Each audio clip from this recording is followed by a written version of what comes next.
Hey fellow Terrarians, and welcome back to our Summoner playthrough.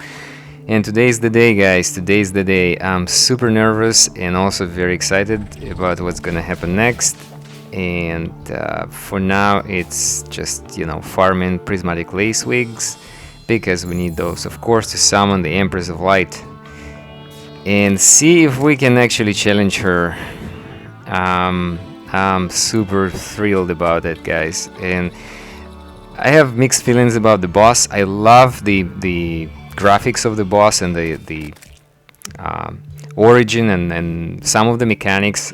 I don't like some of the patterns and some of the in the second phase of the boss, right? So I previously, when the 1.4 was released and this boss was added to the game, I actually did once beat her at daytime by engineering a complex arena with basically lots of rails and different turns and spins and whatnot to time everything in a perfect way, and still then it took me lots of tries. And since then I decided I don't want to do this like that anymore, and I of course don't want to choreograph my moves to the point that it requires intense preparations. And by the way, I promised you 10 Dukefish runs in a row, so yeah, let's do it. Let's not die. Let's not die. Okay, so it's... one. Okay. 1 down, 9 to go, and no wings. Okay, so hopefully we'll get some wings. So yeah, I'll get back to Empress of Light immediately, but let's just quickly finish this guy. Maybe I spoke too soon. Okay, so the third phase of Dukefish Run is the most interesting. Actually, I'm starting to like it in a way that it does leave room for improvising, actually, and you can actually intuitively avoid getting hit without actually planning every step and every move. So this part about Dukefish Run, I actually like. Oh, again, nothing. So no wings. And 3. Okay, so yeah. Look at this. I'm dead. Well, maybe not. And what, 3, I think. And still nothing, of course. And come on. So at least it's not hopeless, right? So 4. That's interesting. Okay, so at least Dukefish Run is not really that demanding in terms of how strict and impeccable your moves should be. Of course, unless you are planning to do it no hit, which is a lot more difficult. But in this case, even if you let yourself get hit a couple times during the fight, you still can manage even in master mode, right? So it's not as bad. But look at this, we got Tsunami, but we didn't get the wings, guys. And this is what, number 8, by the way, looking... If we count all the relics there, so it's number 8 now. Just 2 more, I guess. But come on, no wings. So what? We should continue then. So yeah, I'm starting to like actually Dukefish Run a lot, because with practice, with time, you get less and less stressed about it, and more kind of learning and anticipating his moves a little better. Obviously, like everything in life, right? With practice, you get a little bit better. And yeah, so what? We were probably already over 10. Hold on, still no wings. Oh my goodness. Yeah, that's a lot of dukes, basically. Okay, guys. Oh, that was close. That was very close, guys. And still no wings. Well, I am kind of starting to lose hope, because this is annoying.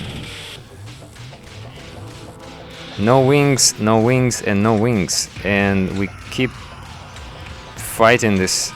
It's probably gonna take forever. I mean, the chance is what? 1 in 7 or something like that. And we're already at... Yeah, so... It took 19 kills in total from the, including the first one, so to get the wings finally. Oh, this is insane. But you know what? at the end, I felt like my heart rate was back to normal. Okay, so it was worth the practice. In any case, guys, so now I have Duke Fisher Wings. I'm not sure we're gonna use those though for this fight, but in particular. Why? Because again, I don't wanna create this a very stressful, 40 tries attempt to kill Empress of Light, right? So instead, I'm gonna do something else.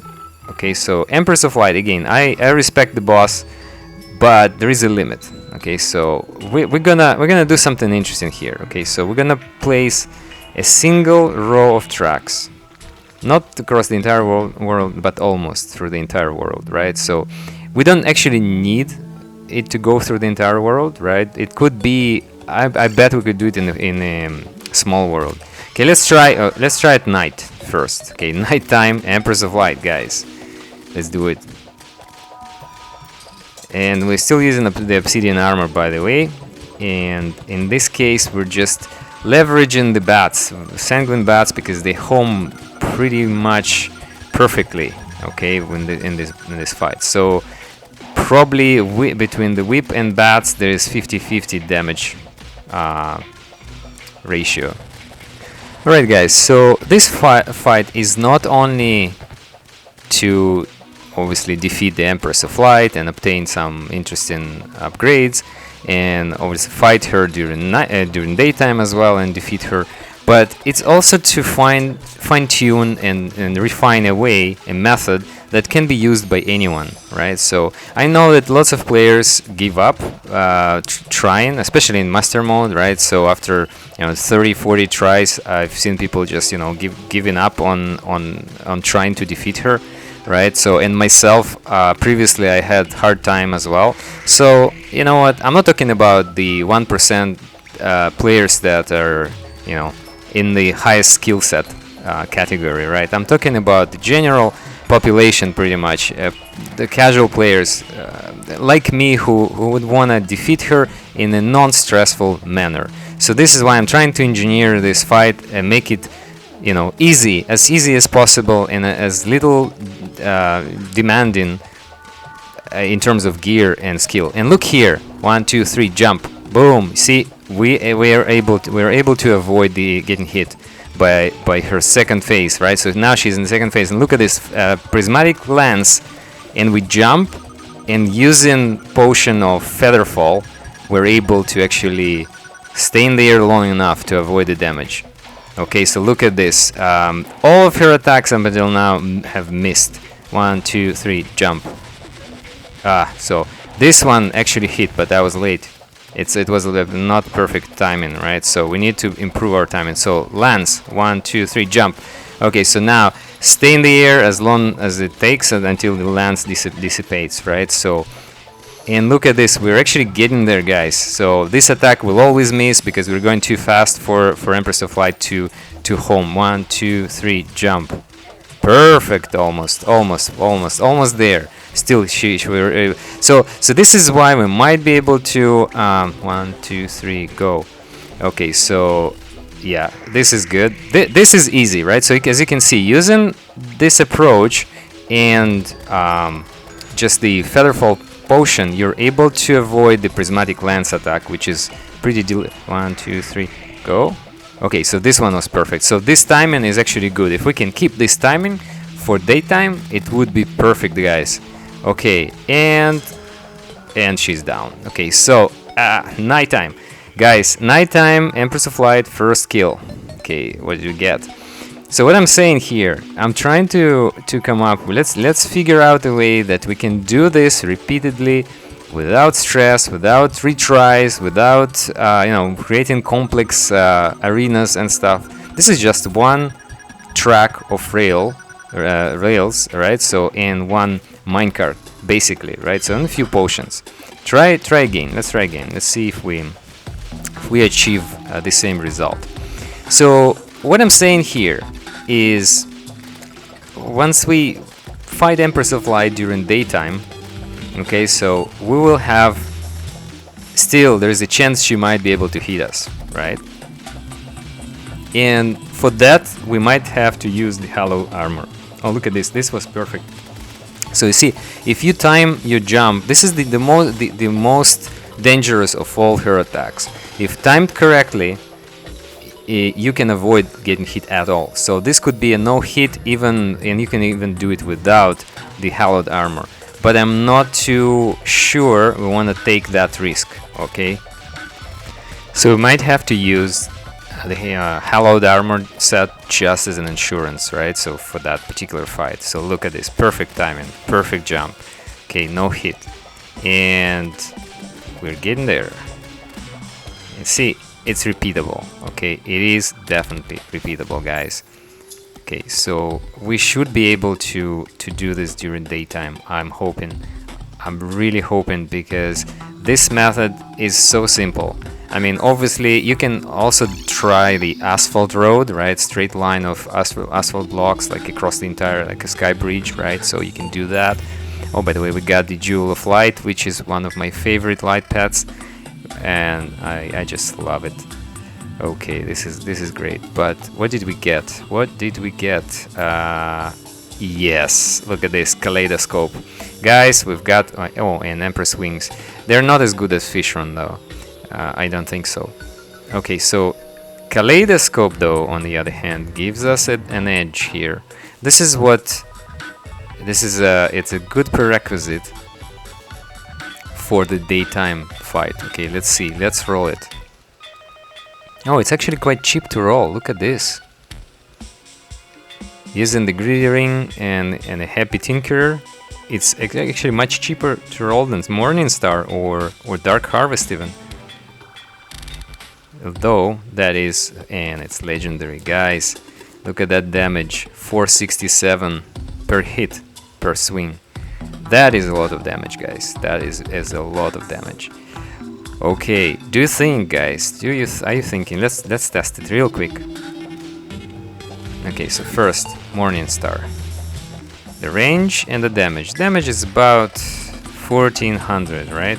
You're agreeing with me? Yes? So 1400. And look at this.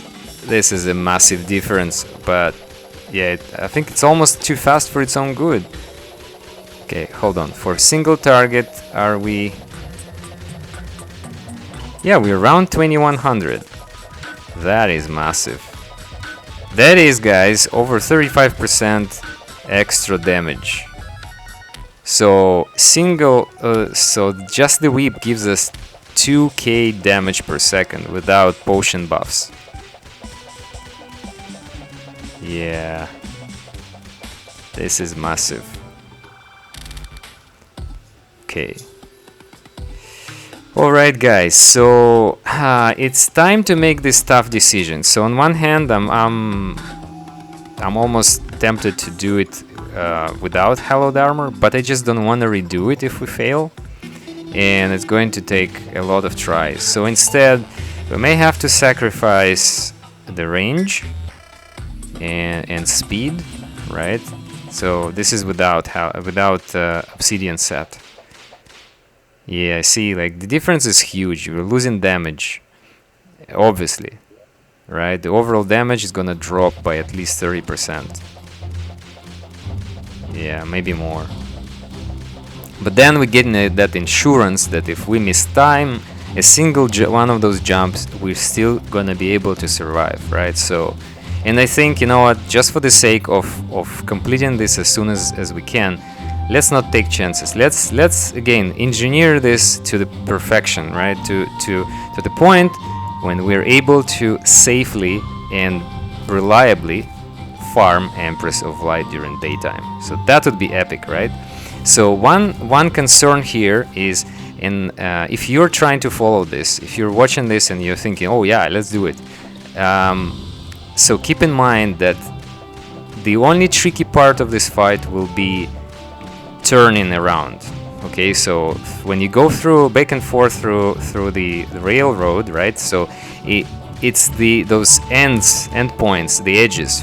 When you bounce back and go the opposite direction, timing it properly is important. So you know what you can do? Instead of timing it, hitting the end of your railroad, you should instead you know, turn around beforehand, right? So preemptively. And I'll show you in a moment if we are able to get there and to that point. I'll show you what I mean, because I think it's possible to time it in a very simple and intuitive way. Okay, so one of her attacks is very easily, I mean, she signals it very easily. And so let's see. Let's just start. Okay, so this is it, guys. It's now or never, basically. Empress of Light, Daytime, Master Mode, Summoner. Okay, so I'm not anticipating any issues during the first phase. Okay, so I'm only concerned about the second phase. And I'm only concerned about our hallowed set buff wearing off. Okay, because there is a delay between, you know, resummoning it, re-triggering it. Okay, so guys, so far so good. First phase, she's about 15% down so far. We're not dealing too much damage, but hey, we've just lost 35% damage just because we're switching the obsidian for hallowed, just for this fight, just for that particular insurance, right? Okay, so we're approaching 25%. She's at 75% now, right? So still long way to go. And what I mean by turning around, so this is again the goal here. I want to create this, I want to give you guys a method that you can easily run with and reproduce at any point. Okay, so this is what we're gonna do. Basically, let's look for her flower attack, because her flower attack essentially is a delayed one, right? So the moment you see it, you can actually turn around and start going in the opposite direction. Like now, for example. See, I noticed she turned into that flower attack, and I'm going back. And see, I have plenty of time to avoid, to get up to speed and to avoid getting hit. So it gives a lot of headroom for you, even if you mistime it. There is literally no way you can mistime it, right? So now is the tricky part. Boom. See, now she was able to hit with one of those attacks, and because we didn't time it properly. Okay, so now the lance attack should be impeccable. So stay in the air, good. Okay, so this is where your Featherfall potion will help you. Okay, this attack is gonna always miss, so don't worry, don't jump. If you jump, you die. Now 1 2 3 jump, boom. See, perfect timing. Even without hallowed armor, we would have done it, you know, perfectly in this case. And the lance attack, and again, stay in the air until it dissipates. Perfect. Now the flower, and we turn around. See what happens. So I think we're doing it, guys. We're taking her down. Well, maybe I spoke too soon, but still, let's see. 1 2 3 jump. Perfect timing. You see, I count to 3 basically and jump. And guys, she's at what, 15% life. What do you say to that?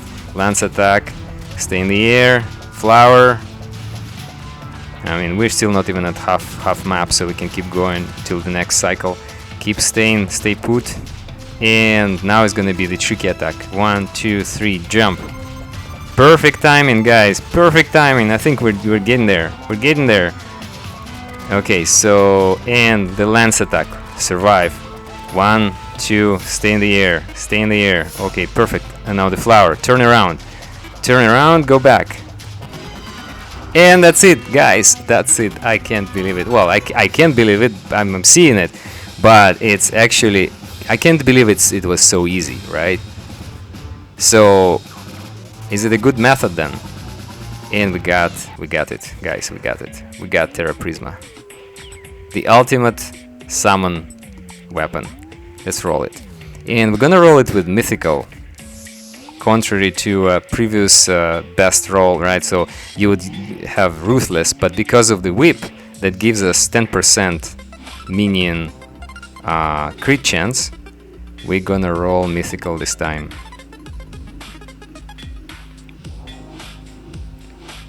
No. And again, look at those at the cost. Even with the greedy ring, guys, and perfectly happy Tinker, 40 per roll, 40 to 30 to 20 to 44. Come on, this is godly, but still not mythical. We need mythical.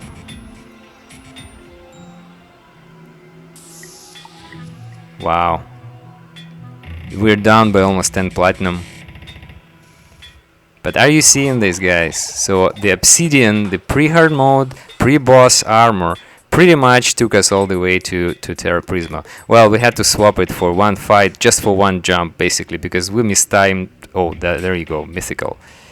And we got it. Okay, so yeah, so just for that one, I mean, obviously, at this point, probably it would be safe to retry 5 times until you get it, even with the obsidian armor set still on. Without the hallowed set, right, you would still be able to eventually time all your 3-4 jumps correctly, and it would be enough to win, right? So, but I didn't want to drag it too long, right? So take chances. So again, if you're watching this and you're looking for a method that works, that's the one, I think.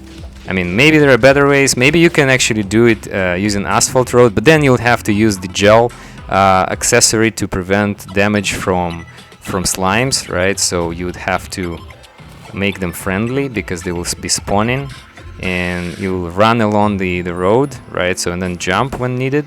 But this method, it's even more relaxed, I think, less stress, and now we have Terraprisma, guys.